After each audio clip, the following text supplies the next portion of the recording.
Donc, on va installer et configurer Hyper-V. Donc, pour cela, je vais faire Notepad juste pour avoir accès à mes chemins. Je fais un CTRL S. Maintenant, je viens dans ce PC, disque C. Comme les copies sont partagées, je vais copier dans ma machine réelle. Ici, je vais juste venir, je vais faire CTRL V. Il est en train de copier Alma Linux. Mais il faut tout d'abord installer les VMware Tools. Ça, c'est dans VM. Quand vous cliquez VM, il y a installer VMware Tools. Voilà. Donc, c'était juste ça d'abord. J'installe. Après ça, maintenant, je vais forcément installer. Pour installer, la première des choses à faire, on va installer les caractéristiques de Hyper-V. La première des choses, on va l'activer d'abord. Pour l'activer, on va faire Enable Windows Optional Feature Online Feature Name. Feature name, c'est Microsoft Hyper-V.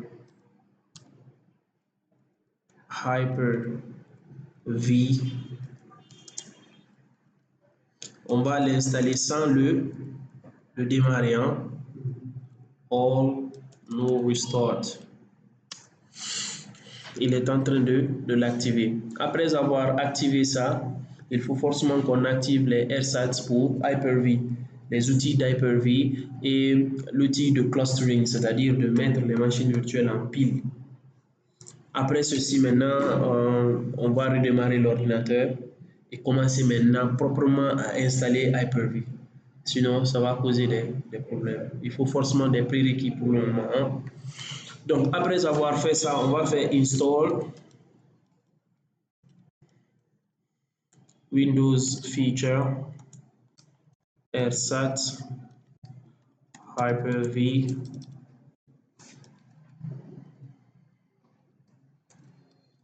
Tools include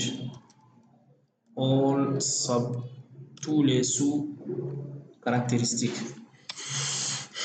Donc, il est en train d'installer. On va attendre que ça finisse de s'installer. Après cette installation, on va installer AirSat pour le clustering pour le mettre en pile, quoi. On va attendre que ça aussi, ça s'installe. Voilà. Donc, après ça, on va installer le multipath. Multipath ID. OK. Il nous dit feature multipath ID, installer le nom du rôle de la fonctionnalité non valide. Voilà, donc c'est au lieu de ID, c'est IO, Interface Object. On va attendre que ça s'installe.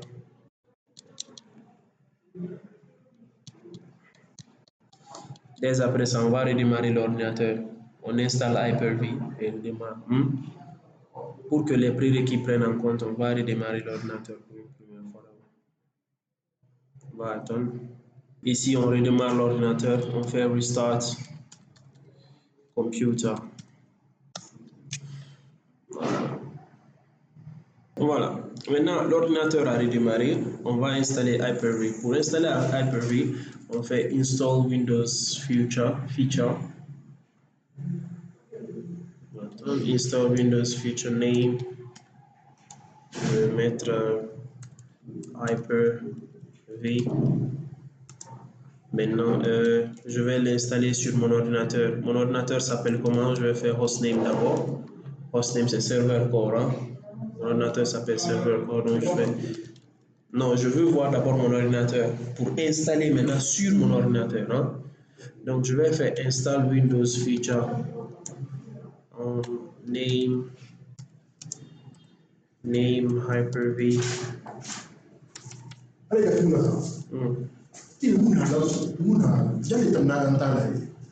Donc, on installe, on met Hyper-V. Donc, je vais juste mettre computer name. Le nom, c'est server core include management tools. J'installe là.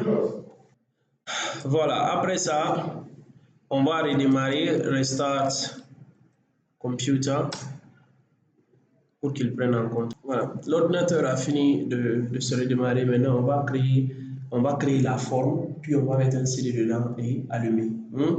Pour créer la forme, la première des choses à faire, pour créer la forme, la première des choses à faire, on va faire new VM.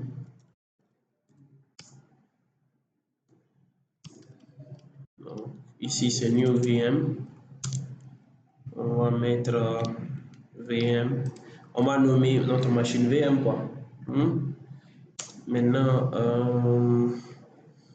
memory, ça c'est la taille de la mémoire, quoi, RAM. Donc, on va mettre 512 mégas et on va lui donner path. On va le mettre dans le disque C ici.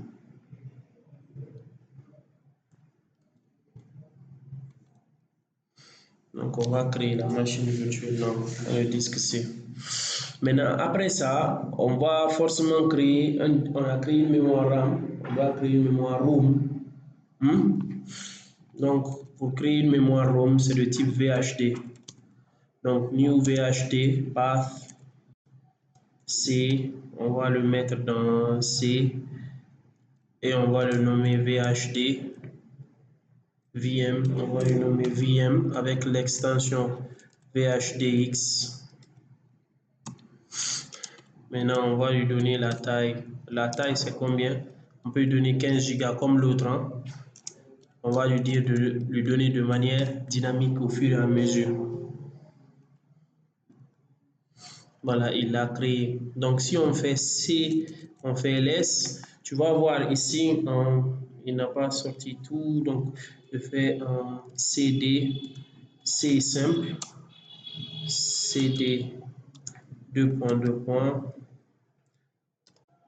2.2 points. On est dans C. Quand je fais LS, tu vas voir qu'il y a VM qui est créé ici et il y a VM VHDX, n'est-ce pas?